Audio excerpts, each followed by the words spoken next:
अथ श्री परमात्मने नमः। श्रीमद्भगवद्गीता के प्रथम अध्याय अर्जुन विषाद योग का वर्णन मैं सुधीर कुमार त्रिपाठी यथासंभव करने जा रहा हूँ। इस प्रथम अध्याय में श्री अर्जुन ही श्री हरि भगवान से अधिकतर अपने भाव व्यक्त कर रहे हैं। साथियों, श्रवण करें। ये वर्णन महाभारत युद्ध में जब दोनों सेनाएं कुरुक्षेत्र में आमने सामने हैं उस समय का है।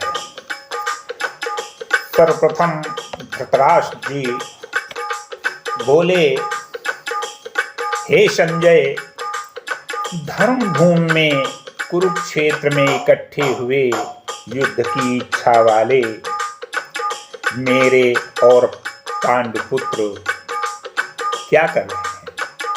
इस पर संजय बोले, उस समय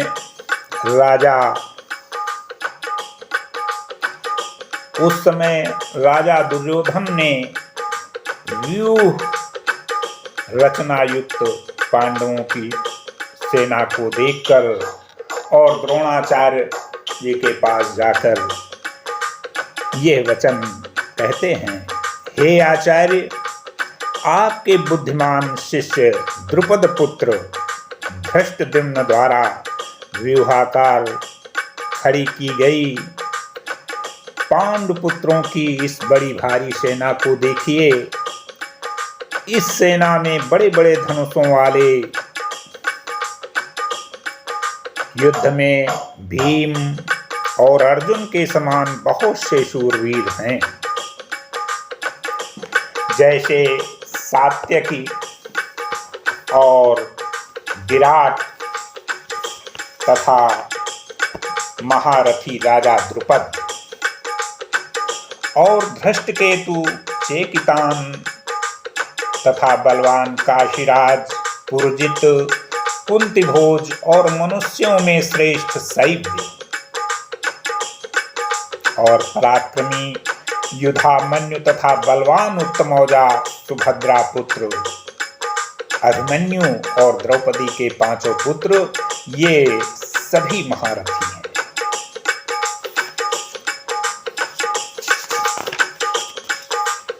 धृतराष्ट्र उवाच, धर्मक्षेत्रे कुरुक्षेत्रे संवेतायुत्सवः मामका पांडवाश्चैव किं कुर्वत् संजय। संजय उवाच, दृष्ट्वा तु पांडवानीकं व्यूढं दुर्योधनस्तदा आचार्यमुपसंगम्य राजा वचनमब्रवीत्, पश्यैतां पाण्डुपुत्राणाम् आचार्य महतीं च मूं व्यूढां द्रुपदपुत्रेण तव शिष्येण धीमता। अत्र शूरा महिश्वासा भीमार्जुन समायुधि युधानो विराटश्च द्रुपदश्च महारथः धृष्टकेतुश्चेकितानः काशीराजश्च वीर्यवान् पुरुजित कुन्तीभोजश्च शैब्यश्च नरपुङ्गवः युधामन्युश्च विक्रान्त उत्तमौजाश्च वीर्यवान् सौभद्रो द्रौपदेयाश्च सर्व एव महारथः। हे ब्राह्मण श्रेष्ठ, हमारे पक्ष में भी जो प्रधान हैं उनको आप समझ लीजिए।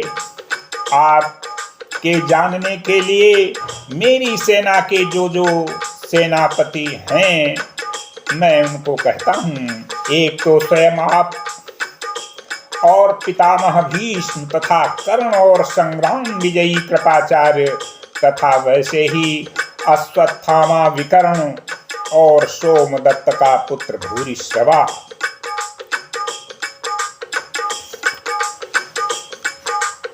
अस्माकं तु विशिष्टा ये तान्निबोधड्योत्तमो नायका मम सैन्यस्य संज्ञार्थं तान् ब्रवीमि ते। भवान् भीष्मश्च कर्णश्च कृपश्च समितिञ्जयः अश्वत्थामा विकर्णश्च सौमदत्तिस्तथैव च। तथा और भी बहुत से सूरवीर अनेक प्रकार के शस्त्र अस्त्रों से युक्त मेरे लिए जीवन की आशा को त्याग कर सबके सब युद्ध में चतुर हैं। भीष्म पितामह द्वारा रक्षित हमारी वह सेना सब प्रकार से अजेय है और भीम द्वारा रक्षित इन लोगों की यह सेना जीतने में सुगम है, सरल है। इसलिए सब मोर्चों पर अपनी अपनी जगह स्थित रहते हुए आप लोग सबके सब ही निसंदेह भीष्म पितामह की ही सब ओर से रक्षा करें। अन्ये च बहवः शूरा मदर्थे त्यक्त जीविता नानाशस्त्र प्रहरणाः सर्वे युद्ध विशारदाः। अपर्याप्तं तदस्माकं बलं भीष्माभिरक्षितं पर्याप्तं तिदमेतेषां बलं भीमाभिरक्षितम्। अयनेषु च सर्वेषु यथा भागमवस्थिताः भीष्ममेवाभिरक्षन्तु भवन्तः सर्वैव हि। इस प्रकार द्रोणाचार्य से कहते हुए दुर्योधन वचनों को सुनकर कौरवों में वृद्ध बड़े प्रतापी पितामह भीष्म ने उस दुर्योधन के हृदय में हर्ष उत्पन्न करते हुए उच्च स्वर से सिंह की नाद के समान गर्ज कर शंख बजाया। उसके उपरांत शंख और नगारे तथा ढोल मृदंग और नशंघादि बाजे एक साथ ही बजे। उनका वह शब्द बड़ा भयंकर हुआ। उसके अनंतर सफेद घोड़ों से युक्त उत्तम रथ में बैठे हुए श्री कृष्ण महाराज और अर्जुन ने भी अलौकिक शंख बजाए। तस्य संजनयं हर्षं कुरु वृद्धः पितामह सिंहनादं विनद्य चै शंखं दधमौ प्रतापवान्। ततः शंखाश्च भैर्यश्च प्रणवानक गोमुखा सहसैवभ्यन्यन्त सशब्दस्तु मूलो भवत। ततः श्वेतैर्हयैर्युक्ते महति स्यन्दने स्थितौ माधवः पाण्डवश्चैव दिव्यौ शंखौ प्रदधमतुः।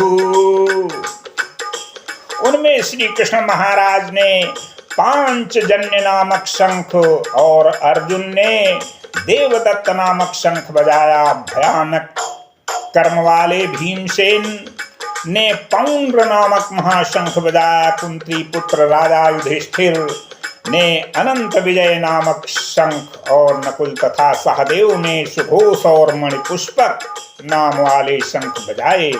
श्रेष्ठ धनुष वाले काशीराज और महारथी शिखंडी और धृष्टद्युम्न तथा राजा विराट और अजय सात्यकी तथा राजा द्रुपद और द्रौपदी के पांचों पुत्र और बड़ी भुजा वाले सुभद्रा पुत्र अभिमन्यु, इन सब ने हे राजन अलग अलग शंख बजाए। पांचजन्यं हृषीकेशो देवदत्तं धनञ्जयः पौंड्रं दधमौ महाशंखं भीमकर्माव्रकोदरः अमन्त विजयं राजा कुन्ती पुत्रो युधिष्ठिरः नकुलः सहदेवश्च सुघोषमणिपुष्पकौ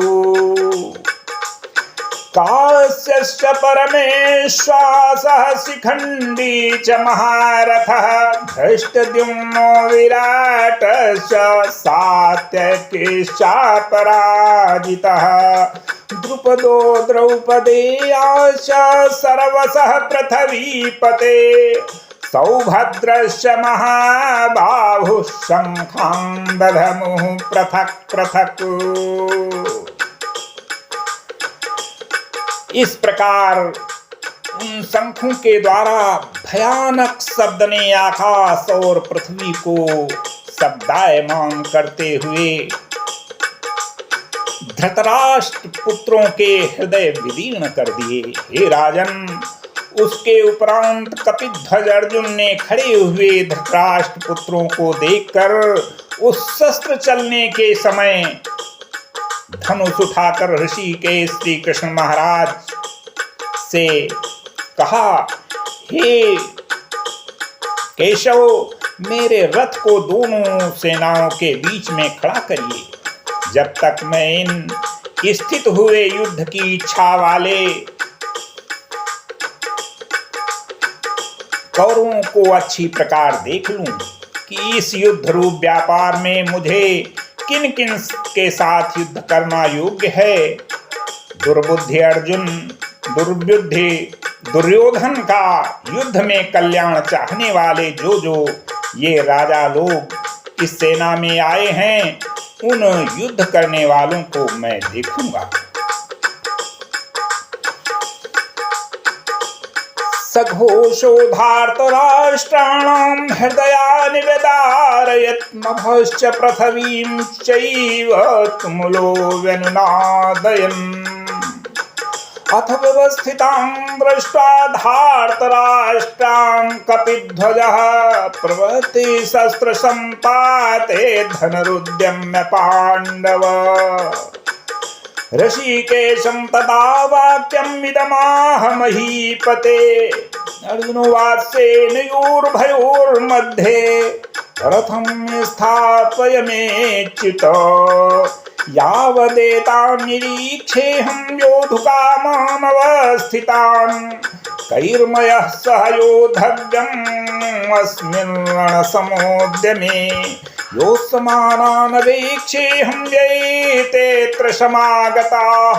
धार्तराष्ट्रस्य दुर्बुद्धेर्युद्धे प्रियचिकीर्षवः। बोलो श्री बांके बिहारी लाल की।